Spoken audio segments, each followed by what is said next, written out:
Hello, everyone. Welcome to the I Live Truth podcast and channel. My name's Earl, and welcome. So, it's been quite a while since I've done an episode, a stream. It's been like a month, I think, at least since I posted one on YouTube. And that's mostly due to a lot of uncertainty in my life. And granted, there's probably more uncertainty now because a lot's happened, and I'll explain that.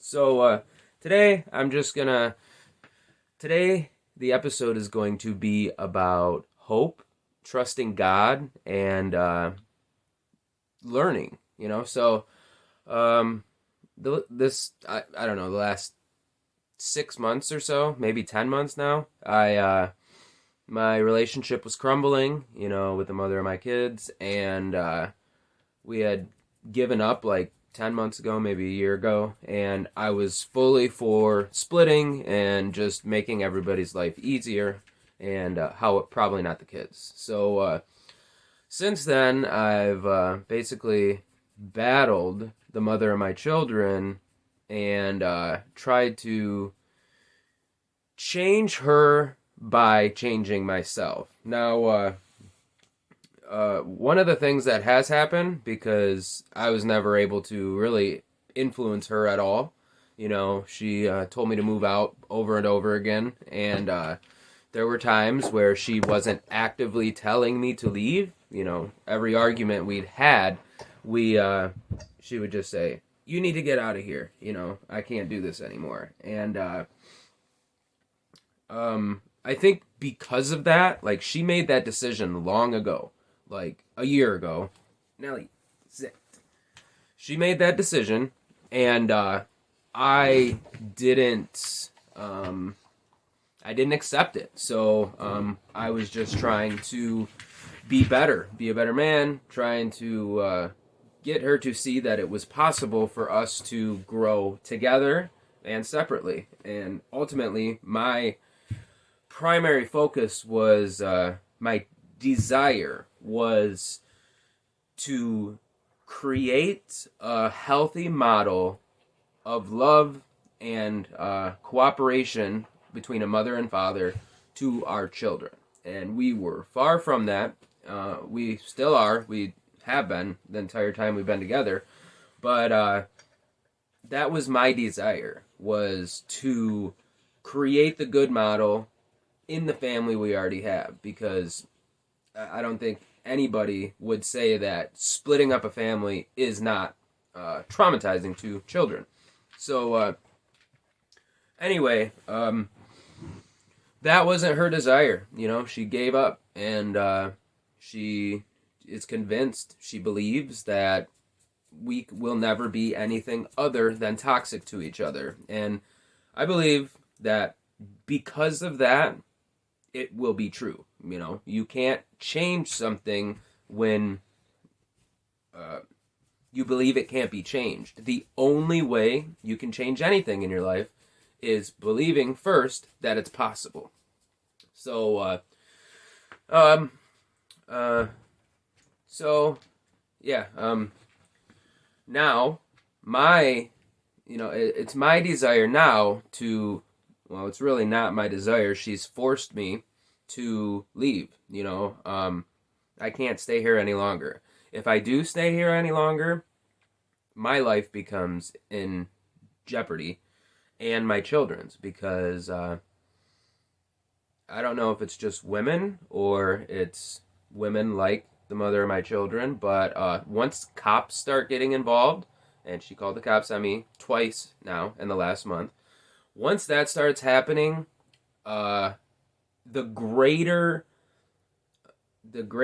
better idea, the only option is to remove yourself from that. She's left me no choice. And granted, she was saying this. She's said to me over and over that she wanted to split up, and I just didn't accept it. And I would probably, I don't know what I would do if I was telling somebody to leave and they wouldn't. But it's not like we were constantly arguing. I mean, there was times where we went weeks without arguments. Our relationship wasn't healthy for those weeks generally, but it wasn't horrible. and we weren't constantly fighting. We have 2 kids, we have a dog, 2 cats, like 15 birds, chickens and ducks, and it's hard to keep up on those things. Cleaning the house, keeping the kids occupied, feeding them, feeding the animals, just stuff like that. Chores. So she wasn't telling me, she wasn't enforcing it, like until she is now with the cops. And nothing happened with the cops. I didn't get charged. They didn't make me leave or anything. But her only option was to do an eviction, like a legal eviction. And I a month ago, I was willing to say, all right, evict me, because I want you to do it. You know what I mean? I will not walk away. I will not tell my children that I left. I didn't try everything. I tried everything. And I've sacrificed. I've tried to be better. I've changed a lot. This last 6 or like 10 months, because I made the decision to be better and to be a biblical man about 10 months ago when I started this job. It was like 2 weeks after I started the job, and I started in February. It's almost November. So anyway, so I went and looked at a house today. I'm just going to be renting, and I'm going back to the city, likely. I don't really think there's any way out of it. And also, over the last 11 months, probably, I have been traveling to work. And every single video I've done, I've specifically stated that I have been traveling, because that is what I was doing. If you look up all these definitions for the statutes and the laws in probably all states, I know it's in at least the majority of the states, and federal code, that driving is a commercial activity. You register your vehicle for commerce, you get a license plate, you get a license for commerce, to participate in commerce. And one of the easy ones that I pretty much remember by heart, the definition is motor vehicle. And it's always, like, if you get pulled over, the police are always saying operating a motor vehicle. They don't say driving a car, but they do use the term driving. And they never use automobile. And they never use car or van or truck, to describe a conveyance. They always use those terms, and there's a reason for that. The definition, according to USC 18, I don't know, I'll leave the link below, but it says the definition of motor vehicle is a conveyance powered by something and used for commercial purposes. And then if you search for definition motor vehicle legal on Google, at least for me, the very first result is from law.cornell.edu. And when it says used for commercial purposes, there's a link. You click it, you go to it, and it says business, for hire, for profit. And if you go further into these definitions and transportation codes for states, there's examples. Like they say taxi driver, delivery driver, stuff like that. And it's like, it's pretty black and white, even for people who haven't been studying this stuff for a while. It's written right there in the law. And growing up, going through public school, you're told about these certain constitutional rights. You're taught about the state constitutions.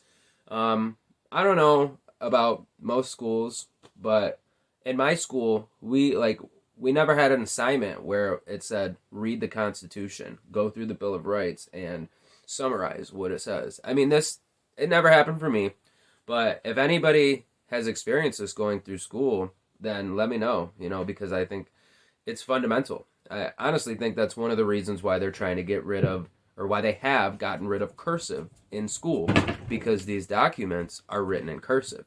So anyway, Nelly, stop. I'm out in my mom's RV in our yard, just because I can talk louder. I don't have to Be quiet. My kids are sleeping. Anyway, so it's pretty black and white. And about my son's about a year now. He'll be a year next month. Oh, yeah, about a month.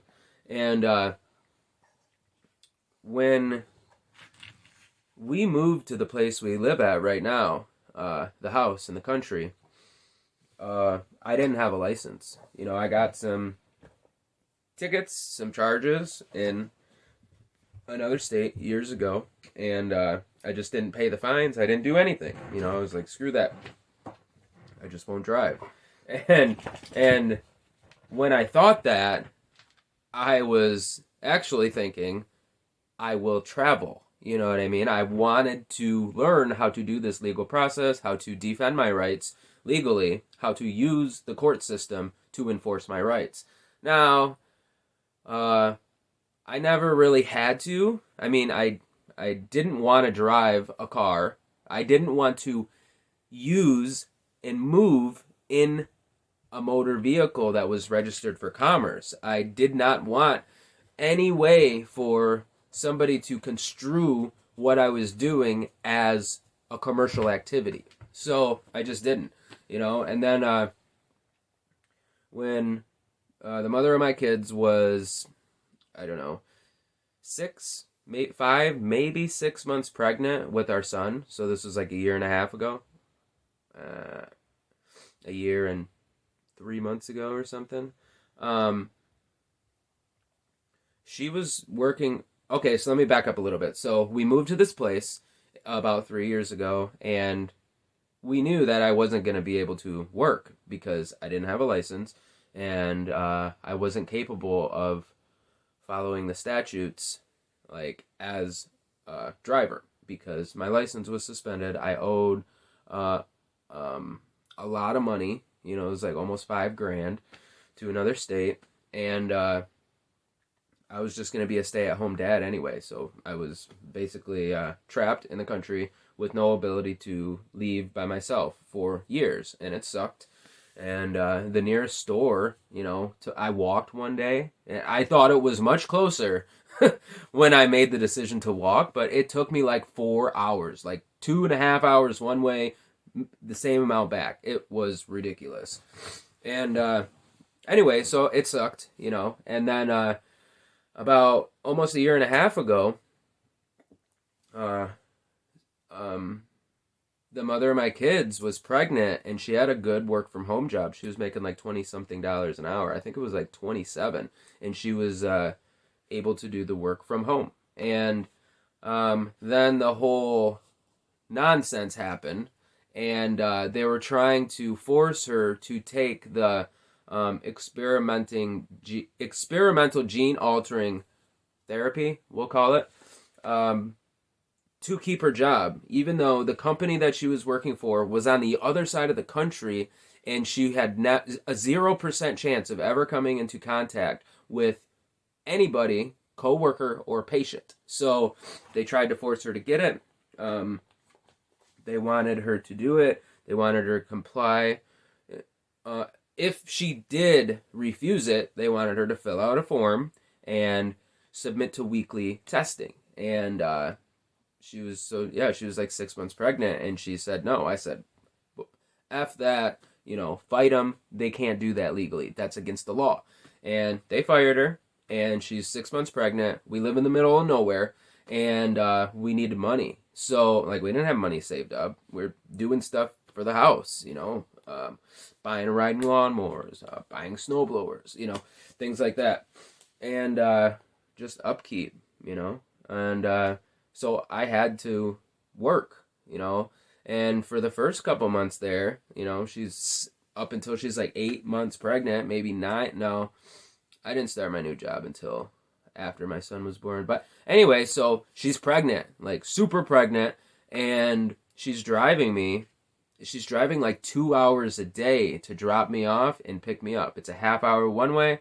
So she had to drive an hour to drop me off at work, and she had to drive another hour to pick me up from work. And granted, it still was an option, but I didn't want to put her through that, especially with our daughter, you know. At the time, she's like almost 3 years old and being in the car for that long, that's just torture. So I had to be able to transport. Okay, not that word.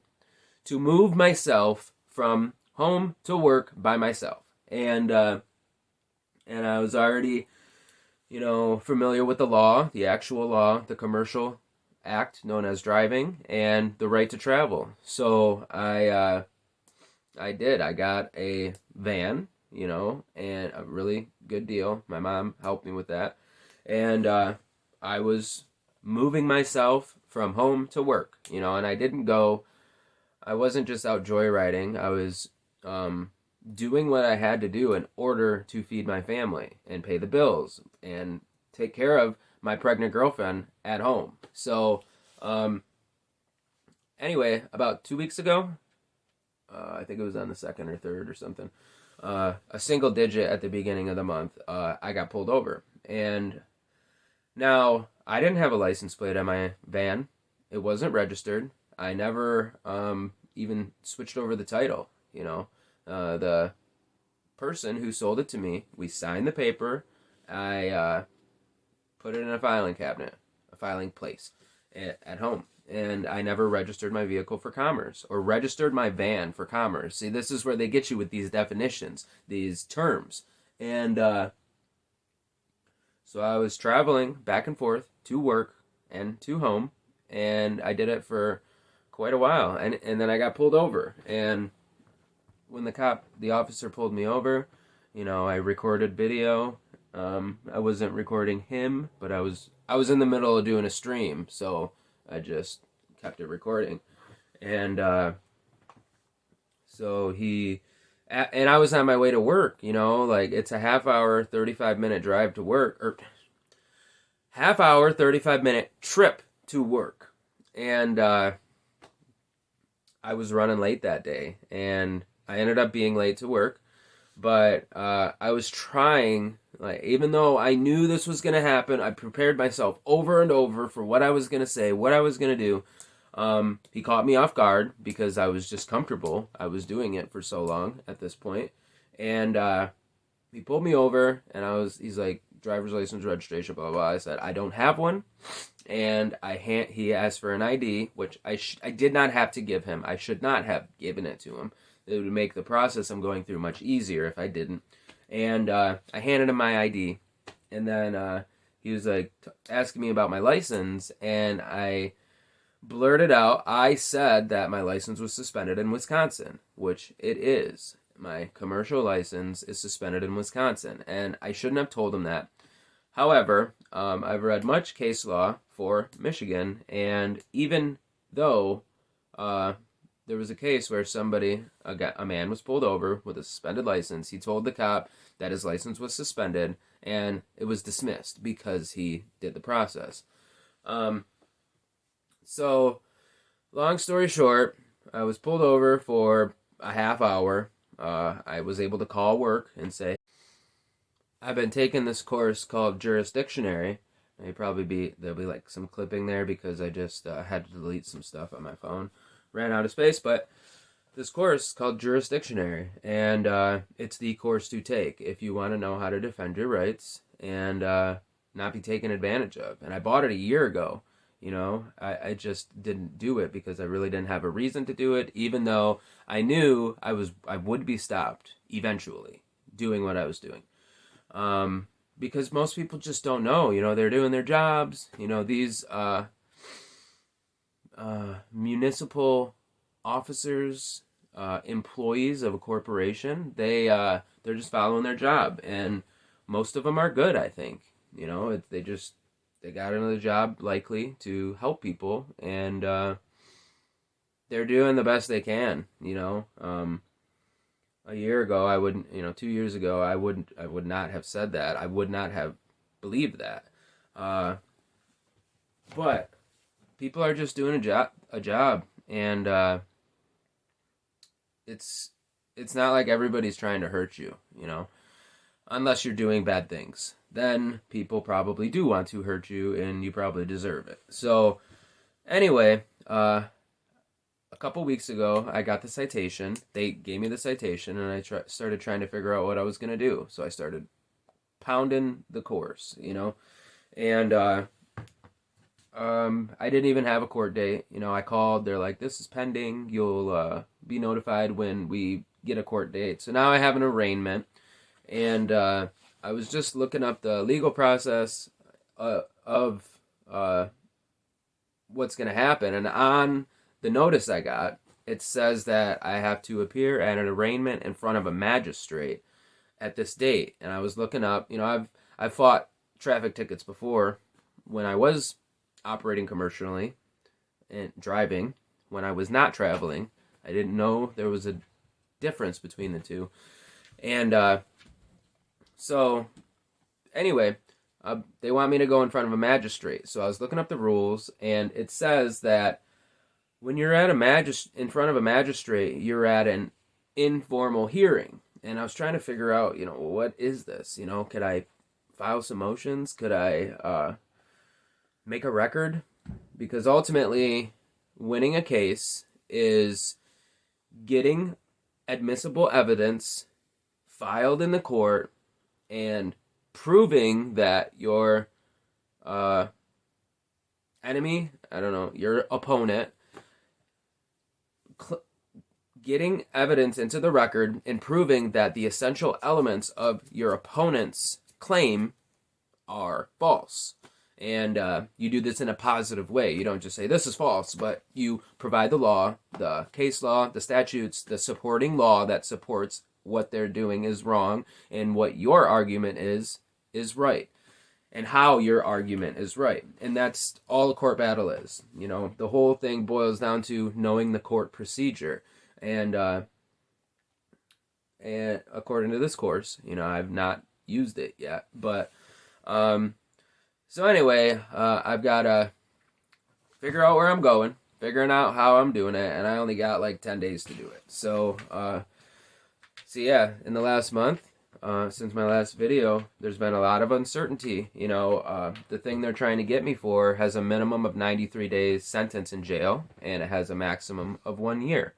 And so not only am I dealing with the fact that I've got to learn how to be okay with not waking up to my children every day and not going to bed with my children every day. Granted, I go to bed after they're already asleep, but I'm going to have to be okay. Like, I'm dealing with the fact that I can't see them every day. And that's tough, It's taken a lot out of me. And I've also got to find a new place to live. I've got to accept that I'm going back to the city. Ugh, that's just disgusting. I don't want to do that at all, but it's like my only option. And also, now I have to spend all my free time learning law so I can conduct myself in a courtroom in front of a judge, learning when I'm supposed to object, learning how to do it respectfully. And so all those things, huge changes, and great uncertainty. But I'm all right with it. I'm good with it. I trust God. And a little bit, once in a while I'm like, is this what's going to happen? Starting to get paranoid, worried about me not being able to be free, be completely incarcerated. That's a really bad feeling. But I've got a few people in my life, well, a couple people that are, how do I explain it? They're on the path, so to speak. They trust God, and they're living as if they do. They're examples of it. So, just a couple days ago, a bear contacted me, and he's like, "Hey, what are you doing tomorrow? I can be to your house. You want to hang out?" He's biblical. And he's like, "Yeah, I live 2 hours away or something, hour and a half, 2 hours away. I can be to your house at 9:30. And I'm like, I was thinking, well, I'm going to be at home alone with my kids. And, so I didn't reply for a while. I was thinking about it. And then it was like 10 o'clock at night, and I had a thought. I'm like, I don't think it's safe, And I went to the bathroom at work, and I was about to reply, no thanks, man, we're going to have to do something else. And I went in the bathroom to do that. And by the time I got to my phone, I was like, let's do it.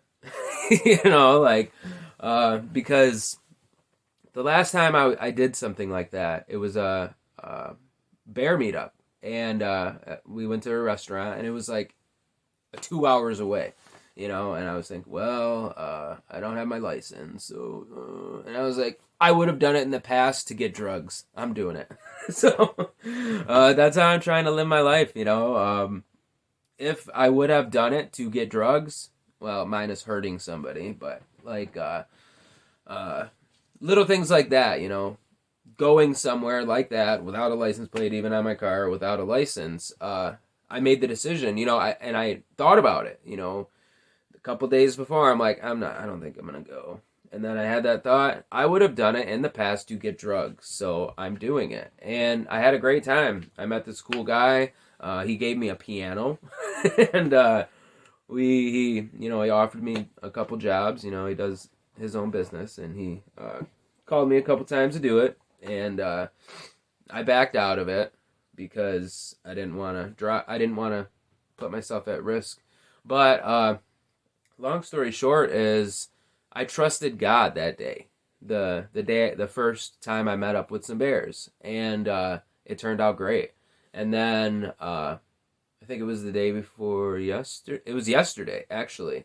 Was the day the guy came over, and I trusted God. I was like, no, I don't think it's safe. I went into the bathroom, went to tell him that, and then I was like, I'm gonna trust God. So I said yes. He showed up. We had a great time. It's been quite some time since I've had a conversation with anybody that is completely on the same page with me. And, about most things, at least. About God, about the world, and about the way forward, And so we hung out at home with my kids for a few hours. Just kind of sat there, drank coffee, talked, and both just kind of, shared about ourselves. And he's been through a lot of crazy stuff, and I think that's awesome because I have too. Like some of the things that were similar between the both of us is that he was homeless. He's traveled all over the country. He's done a lot of stuff, like hitchhiked and slept outside, broke broke. And one of the things that I found hilarious and awesome was that so when I was still doing hard drugs daily, I would say I had $20 and no gas in my car. I would go to a gas station. Me and another guy usually did it. We'd both go to this gas station on the way to the drug spot, which is like 45 minutes away, and $20 was how much it took at the bare minimum to get there and back, with a little gas already in the car. So we'd go to gas stations. There would be two directly across the street, and it's a busy street, so there's like 6 lanes in between these and tons of traffic. So I'd go to one, and he'd go to the other. We each have a gas can, and we just get gas and money. It'd take all day sometimes, 3-4 hours. Hey, I ran out of gas. Can you put some in my can or give me some money so I can get it? And it worked, It took a lot. It took a lot of discarding of self, granted, it was ultimately to feed myself with drugs, which was evil, but it good came out of it. So anyway, I did this for a while. I really did not like doing it, but this was our go-to way of getting our fix for quite a while. And this guy that I met, he said he did the same thing, but not for drugs. He did it to feed the church, essentially. He's telling me about walking into see, I only did it at this gas stations, and he's telling me walked into restaurants and said, "Hey, I don't know what he said. He probably didn't say this, but can I tell you about the word or our Savior, blah blah blah." And people would give him money, and he used it for something good. And for anybody who's never done anything like that, walked up to a stranger and asked them for money, it can be very daunting, to say the least. It's difficult. It takes a certain kind of someone to be able to do that. And you do learn some stuff about yourself doing that. And then also, I was a door-to-door steak salesman, a door-to-door meat salesman. I did it in all kinds of states, like 7, 8 states. And he was all over the country doing this thing, getting money for charity. And it was a really good time. And that was the result of me trusting God and accepting that whatever happens is ultimately for good. And I've talked a lot about this in previous streams, but it's still hard for me to apply in my life.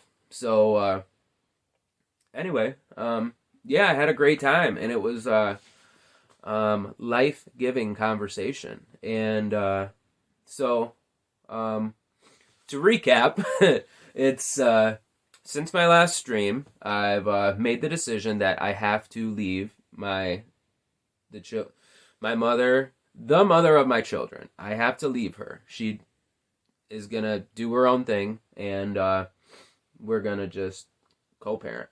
That's how she puts it. So we're just gonna send them back and forth. And as much as I hate it, as much as I don't want to do it, and as much of a fight as I put up, that's what it's gonna have to be. And the good thing that came out of this, these last 10 months, is that, for a minute there I thought, well, I wish I could have got out and started my new life sooner. But had that happened, I would be just probably starting another situation that I was in with my baby mama. But since, so my name on the Beartaria app is Being Biblical Man. And you name yourself, you give yourself a bear name, and it can be seen as a rebirth. You know what I mean? Just kind of like being saved as a Christian. And I chose a name, Being Biblical Man. And I did that because I wanted it to be present tense. And one of the impactful things that this new friend shared with me is like, man, I seen you on the app sharing these things. I seen, man, this guy's bearing his soul to the internet. He's like, he's telling his wife about it. I gotta go meet this guy. And so he's like, you're faced with all of these challenges because that's how God works. If you ask God for patience, he will put you in a very trying situation where your patience is tested. If you ask God how to love, he'll put you with somebody who hates you, so you can truly learn how to love. And I think that's what I've learned to do over these last 10 months, maybe 6 months, really 3 months. But that's what I've learned to do. I've learned how to truly love. She hated me. She probably wouldn't use those words, but she resented me. She did not want to see any good in me. And as hard as that may be, if she listens to this, it's true. She did not want to see any good in me. And she made sure of it, that she didn't see it, that she told me one time that I had no good qualities. And, that hurt. Not because I believed it was true, but because I believed the intention behind that was only to cause pain. And, but I learned how to love. I still tried to sacrifice for her. Granted, I didn't sacrifice as much as she wanted me to, but I still sacrificed for her. I still tried to do everything I could to honor God. And I learned a lot about myself, and you learn a lot about love when you have kids, but I think you learn even more about love when you're with somebody who hates you and you honestly and diligently do your best to love them. You know, it wasn't because I liked her. You know what? I don't think I ever liked her, honestly. But when we made the commitment to have kids, and then we had kids, and I seen the behavior in our daughter that I seen in her, I was like, okay, well, this is because the model that she's been given is broken. So I just wanted to be the best model for them. And if you've heard any of these streams before, you'll know that I went to the Bible to learn how to love, how to be a good man, how to be a good partner, how to love like Christ loved the church. And I honestly tried, you know. I gave it my all, and because of that, because it is not working out between her and I've learned more from her, from living with her, than I think I could have learned anywhere else. And ultimately, that will result in good.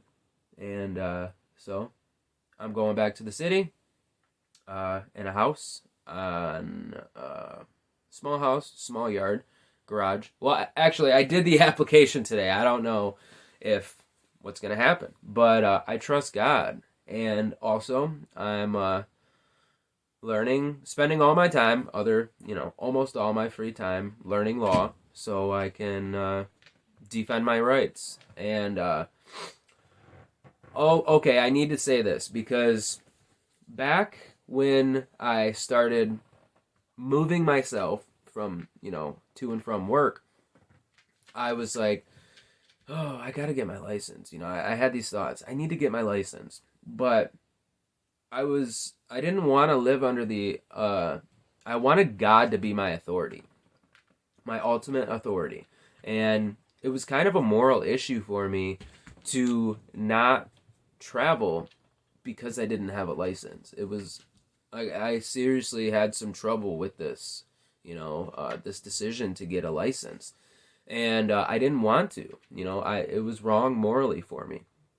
And then, everybody's saying, like my mom, my baby mama, well, you need it because you have kids. And I'm like, yeah, I don't really want to put them in that situation where they see me getting pulled over and possibly the car being towed and stuff. So I was like, all right. I paid the fines, and I did this assessment that they required me to do. I did it in April, and it's all the only thing preventing me from getting my license in Michigan is because a paper has not been faxed to the state. And I paid the money, I did the assessment, and yeah, I did it in April. And the guy never sent it. And I thought he sent it, and it was just taking forever. So I finally started getting really diligent about it like 3 weeks ago, right before I got pulled over. And I talked to him a couple times. He said, yeah, I can do that, blah, blah, blah. He said just a few days ago that it would be faxed over this week. And according to them, the state, I should be eligible to get my license within 48 hours. So, but I called like 100 times since April and sent 24 emails, and the guy still didn't do it. So it's like, I think God, I mean, it might sound crazy to people, but I think God prevented me from getting my license. I did everything I was required to do in order to get it. $5,000 out of my pocket. Granted, it wasn't all just my money, but I paid it. I paid the fines off. I did the assessment. I tried to just not have God as my authority in that aspect. I did everything that was required of me, and it just didn't work. And I can't think of any reason for that other than it being morally wrong for me.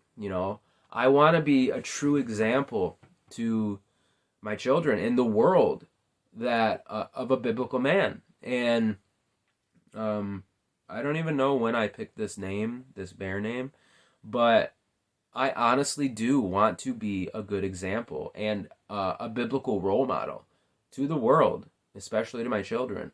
And if I got my license, and granted, I still would like to get it just so it would be easier, so I didn't have to deal with stuff like court. And I think because it was morally wrong for me, and because I truly want to be biblical, I think that's why I didn't get my license. Why I can't get my license even after spending all the money. It's just, yeah, God works in uh, tremendous ways, I guess, you know. But yeah, even though I'm facing a lot of uncertainty, a lot of change, I'm trusting God. And so if you got anything going on in your life, then listen to this. I'm trying to be that example to show you that good things come out of trusting God. And no matter what happens, even if I do have to go to jail for a year, which is completely possible, uh, it is ultimately for good, and that good might be, I don't know. I have no idea. Maybe it's preventing me from getting into a car accident. I don't know what it is. And really, I don't need to worry about it right now. But I truly believe that. And so if you got something going on in your life, try to see it like that. How could this result in good? And if you can't figure out how it could, just know that it probably does. And you're not meant to understand. And just deal with it. So this is probably my longest episode ever, but I needed to do it. And I hope it helps someone. So if you like this kind of content, if you want to see where this goes, if you want to support me, if you think this can help somebody, or if you just think this is good, then like, comment, share, and subscribe. And also bookmark ilivetruth.com. You can subscribe on Spotify. You can reach that easily by going to spotify.ilivetruth.com. And also join my Telegram group or channel, t.me/ilivetruth. And there's a discussion group there. There's a chat. So if you want to get in contact with me, you can do it through there. Leave a comment. I also post every episode in that Telegram channel. And there's comments. You can leave a comment, and when you make a comment, you enter into the group, the chat. So there's a donation form on ilivetruth.com. The default is monthly. That would be awesome. It'd really help me right now because of all the uncertainty I got. And maybe help me in this legal battle that just started. So yeah, even if it's a one-time donation, that'd be awesome. But ultimately, if you can't or if you don't want to, that's fine too. I just want you to share this if you think it'll help people.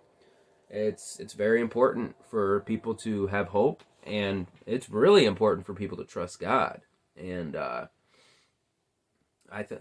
that's my goal. I want to be biblical, truly. I want to be a good model for my kids and the world. We need men like the men I'm trying to be, the man I am. And however anybody takes that, I don't care, because I know what's true. So with that, I'm out of here. Once again, spotify.ilivetruth.com, ilivetruth.com, and send a donation if you want to support. Anyway, hope everyone's having a good day, and God bless.